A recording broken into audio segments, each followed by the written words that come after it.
Akhirnya Nadim masuk penjara. Sangat disayangkan sekali ya. Anak ajaib yang sempat menjadi pahlawan bagi kita semua dapat dibanggakan oleh seluruh rakyat akhirnya masuk penjara dan dia harus mempertanggungjawabkan ya tindakan dia sendiri ya, bukan tindakan orang lain ya.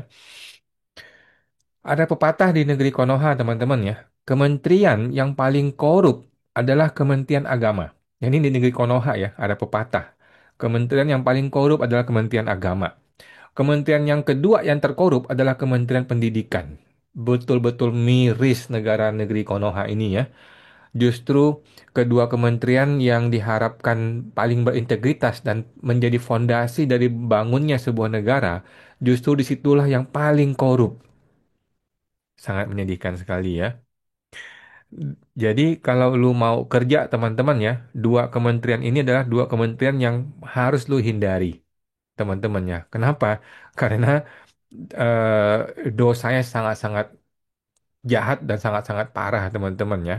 Kementerian Agama dan Kementerian Pendidikan yang justru seharusnya jadi akar kemajuan dari sebuah negara justru terbalik. Justru disitulah para koruptor, para penjahat bersarang dan mengambil uang rakyat untuk kepentingan pribadi atau kelompoknya. Tapi itu di negeri Konoha, teman-teman ya. Gue sendiri termasuk orang yang kagum sama Nadiem awalnya ya, terlepas dari segala kontroversi dia di Gojek gitu ya.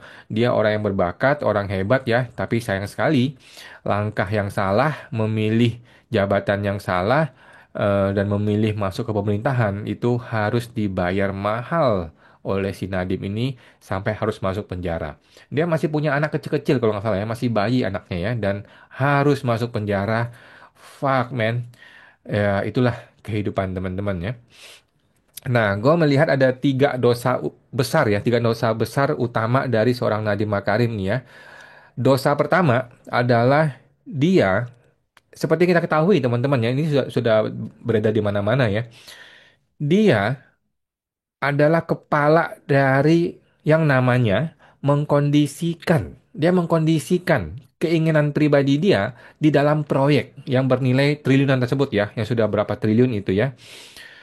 Dia mengkondisikan supaya keinginan pribadi dia, yaitu Chromebook yang akhirnya menang tender, itu menjadi menang, gitu ya. Ini sudah dikondisikan dari awal, ya.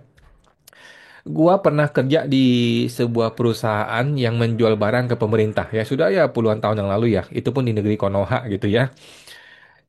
Itu kita jual barang ke pemerintahan.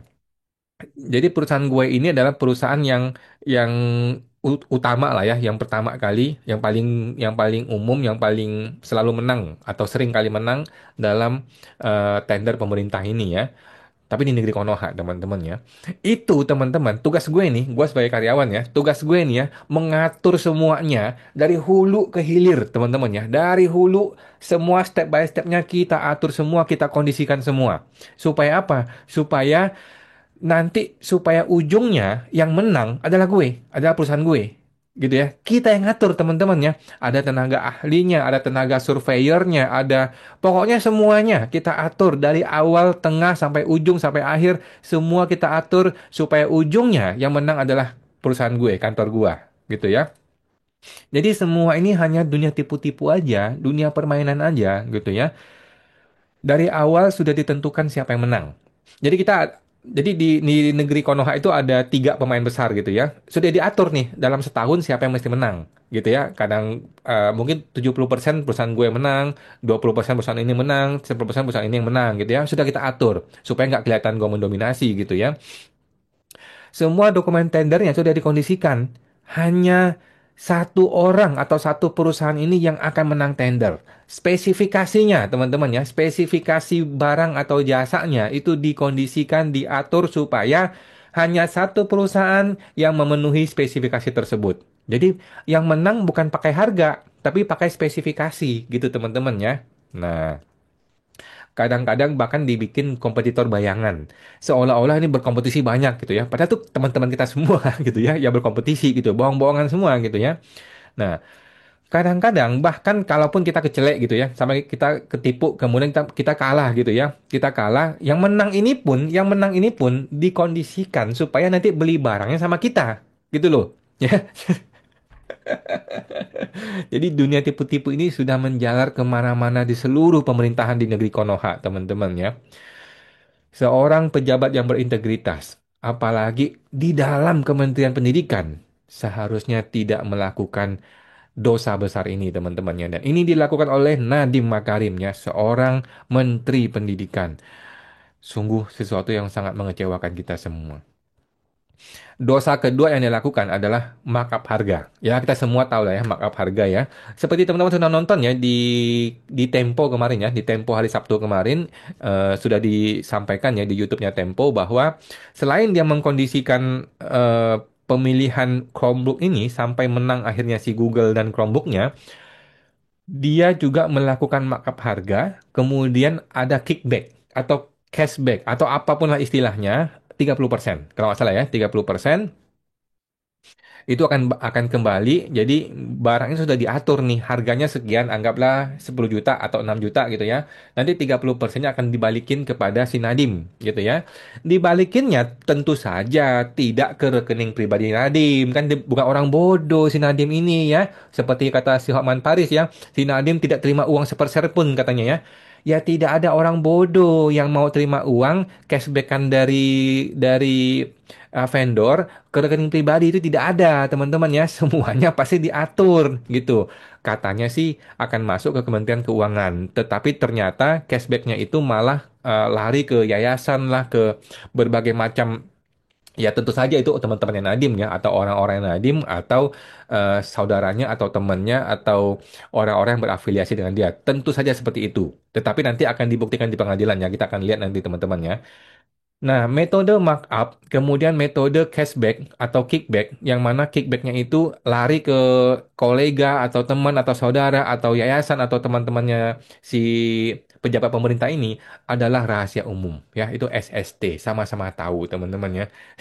Seperti gua juga sama waktu itu ya, kerja di perusahaan pemerintahan, perusahaan yang mengadakan barang ke pemerintah, gua juga sama melakukan hal yang sama, teman-teman ya.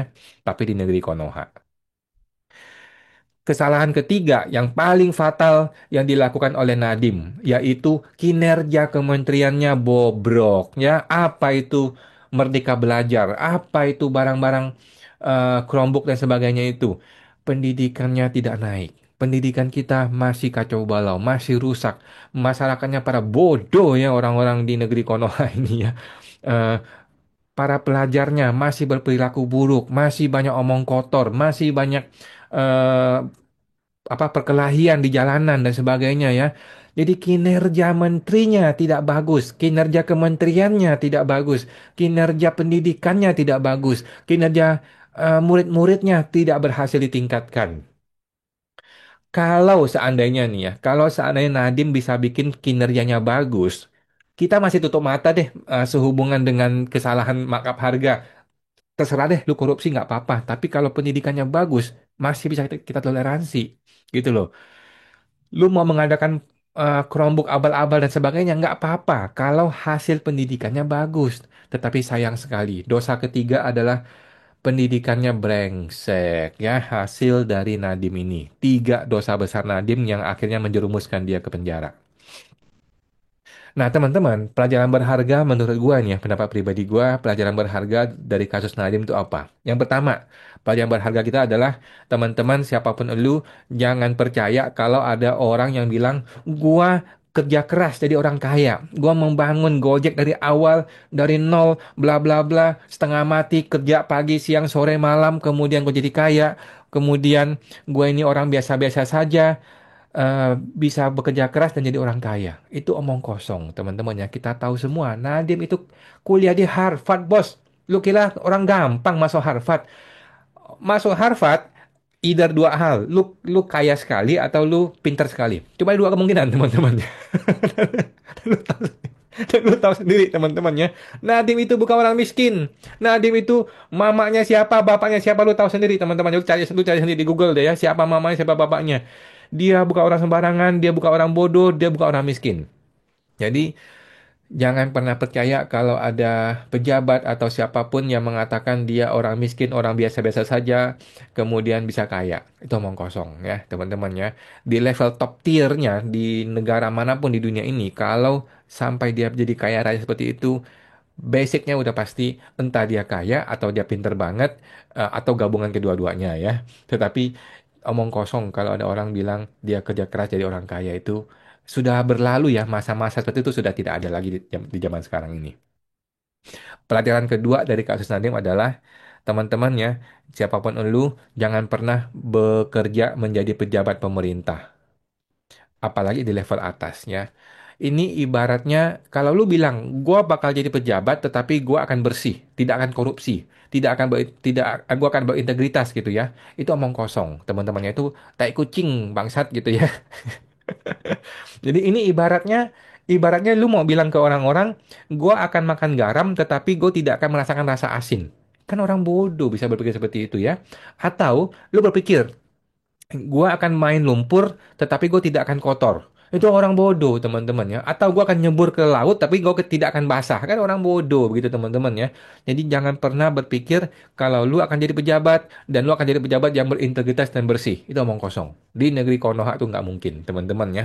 Jadi saat ini kita belum bisa berharap ada pejabat yang bersih. Jadi jangan jangan berpikir bahwa lu akan bisa masuk jadi pejabat kemudian lu jadi orang benar lu nggak mungkin. Justru begitu lu masuk jadi pejabat hancur hidup lu ya dan penjara di depan mata. Dan penjara itu tidak tahun depan, tidak 2 tahun lagi, bisa 10 tahun kemudian lu kena penjaranya. Lihat si Nadim, kejadiannya kapan, dia masuk penjara kapan ya teman-teman ya. Ketika lu pikir ini semua sudah berlalu, ketika lu pikir ini semua akan baik-baik saja, tiba-tiba dong masuk penjara. Ya, jadi jangan pernah jadi pejabat di negeri Konoha, teman-teman. Pelajaran ketiga dari kasusnya Nadim adalah kalaupun lu sudah jadi pejabat gitu ya, kalaupun lu orang brengsek atau orang nggak bener gitu ya, lu harus tahu kapan lu get out. Lu harus tahu kapan lu harus resign, teman-teman ya. Oke lah, kalau lu mungkin terkondisi oleh atasan lu, oleh pejabat, oleh sistem dan sebagainya, tetapi lu masih tahu tahu batas gitu loh. Ketika duitnya sudah cukup, lu harus kabur, harus menghilang dari dunia persilatan ini gitu, teman-teman ya. Jangan serakah. Jangan seperti si Rafael Alun ya, duit udah ratusan miliar masih serakah. Semestinya Rafael Alun itu udah punya duit 10 miliar aja udah kabur gitu loh. Kalaupun nggak 10 miliar, 20 miliar kabur. Kalaupun nggak 20, 50 deh. Paling paling mentok 100 miliar deh. 100 miliar lu punya langsung kabur, menghilang, resign, hilang langsung gitu aja menikmati masa pensiun. Tetapi dong keserakahan dia terus terus sampai berapa ratus miliar. Tiba-tiba Tuhan ikut campur. Anaknya tiba-tiba mukul orang di tengah malam gitu kan. Nah, sama halnya dengan Nadim, sama halnya dengan Sri Mulyani nih ya. Sri Mulyani, dia berbahaya sekali orang ini. Dia sudah mengumpulkan uang banyak banget ya. Sudah tentu jauh lebih besar daripada yang dia laporkan di PPID, di PPID, di LHKPN. Kita nggak tahu teman-teman ya. Tetapi dia belum resign. Dia belum memutuskan dia akan resign. Rumahnya sudah dijarah. Sebentar lagi bisa masuk penjara, teman-teman ya. Jadi, seorang pejabat, kalaupun lu anggaplah lu sudah terkondisi menjadi brengsek gitu ya, tetapi lu masih tahu tahu tahu batas. Di mana batasan ketika lu harus resign. Nah, kalau gue bilang sih 100 miliar udah berlebih gitu ya. Seorang Nadim, berapa duit harta dia? Bodoh banget ya. Masih mau berkecimpung di dunia gelap seperti itu dan tidak tahu kapan dia harus resign ya. Harusnya dia segera resign ketika dia sudah mencapai satu tahap tertentu. Seorang pejabat harus tahu diri. Oke, itu pelajaran ketiga. Pelajaran keempat, kita sebagai manusia harus percaya pada hukum karma. Ya, hukum karma bahwa setiap tindakan elu, setiap perbuatan elu, baik ataupun buruk ya, itu akan berbalik kepada kita, balik kepada lu sendiri ya. Nah, jadi, kalaupun lu penjahat gitu ya, tapi harus tahu batas. Seperti tadi gue bilang ya, mesti tahu batas. Oke lah, gue dapetin 100 miliar, tetapi kan gue bisa menyumbang gitu ya. Menyumbang dan sebagainya, tapi gue harus resign gitu ya. Nah, jadi ketika lu yakin dan percaya dengan hukum karma, lu lu akan berhenti melakukan perbuatan-perbuatan yang menurut lu nggak beres, nggak benar gitu ya, karena itu akan menyebabkan berbalik arah kepada lu ya. Gue sendiri bukan orang sempurna, gue sendiri banyak melakukan perbuatan-perbuatan yang tidak baik ya teman-teman ya. Termasuk tadi itu ya, gue bekerja di perusahaan yang seperti itu ya. Tetapi kan gue tahu diri gitu dan akhirnya gue resign dan gue keluar. Dan kalau suatu hari akan berbalik arah kepada gue ya gue harus siap juga anyway gitu kan. Nah, jadi saran gue apa untuk Pak Nadim? Nah, saran gue untuk Pak Nadim ya, dia kan umurnya nggak jauh-jauh beda dari gue ya. Kalau nggak salah mungkin 40 tahun umurnya ya, sama kayak gue lah, ya 34 bulan gitu ya. Kalau gue jadi Nadim, ini akan gue lakukan. Yang pertama adalah jangan habiskan duit untuk bayar pengacara yang mahal-mahal ya. eh Percuma ya, lu mau pakai Hotman Paris, mau pakai apapun, siapapun, percuma ya teman-teman ya. Pakai pengacara yang biasa-biasa aja lah, menurut gue ya. Pakai pengacara biasa-biasa aja. Kalau bahkan kalau gue sendiri, gue berpikir gue mungkin nggak akan pakai pengacara ya kalau gue masuk ke penjara gitu.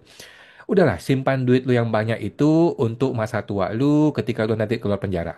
Sesimpel itu ya kalau gue ya. Kemudian kalau nanti betul-betul masuk penjara ya si Nadim harus belajar lah ya, belajar bermeditasi contohnya ya, belajar meditasi, belajar hidup sederhana, belajar slow living ya. Jangan malah jadi mafia ya di penjara ya. Kan di penjara lu bisa jadi mafia ya. Ya jangan lah, jangan ya. Di penjara saatnya lu belajar untuk hidup mandiri, hidup tenang, hidup santai, hidup eh, slow living, kemudian belajar meditasi dan sebagainya. Nah, nanti ketika keluar penjara, saatnya Nadim menikmati masa tua, menikmati hidup. Jangan kerja lagi, nggak usah ya. Apalagi urus politik ya, jangan bersentuhan lagi dengan politik ya. Buang itu semua ya, politik, let it go, and forget it all, dan maafkan semua orang, dan menikmati masa hidup ya. Uang kan sudah banyak nih Pak Nadiem ya, uang sudah banyak. Lu nggak seperti si Ahmad Saroni kan sudah dijarah habis, bahkan berapa berapa persen dari hidup dia, dari harta dia kejarah kan, lu nggak kan. Jadi si Nadiem kan walaupun dia nanti dinyatakan bersalah, dia kemungkinan tidak akan disuruh bayar uang karena dia bisa membuktikan bahwa dia tidak terima uang. Sama seperti si Tom Lembong gitu kan. Ya alhasil kan duit lu masih banyak. Ya udah, nikmati masa tua aja. Menurut gua seperti itu teman-teman ya. Itulah nasihat gue buat Pak Nadim. Mudah-mudahan dia dengar. Ya kalau nggak dengar ya nggak apa-apa juga ya. Dan sangat disayangkan ya seorang anak ajaib seperti Nadim, yang sangat dibanggakan membuat unicorn di Indonesia akhirnya harus masuk penjara. Karena apa? Karena perbuatan dia sendiri, bukan karena orang lain. Oke teman-teman, sampai jumpa. Semoga terbantu.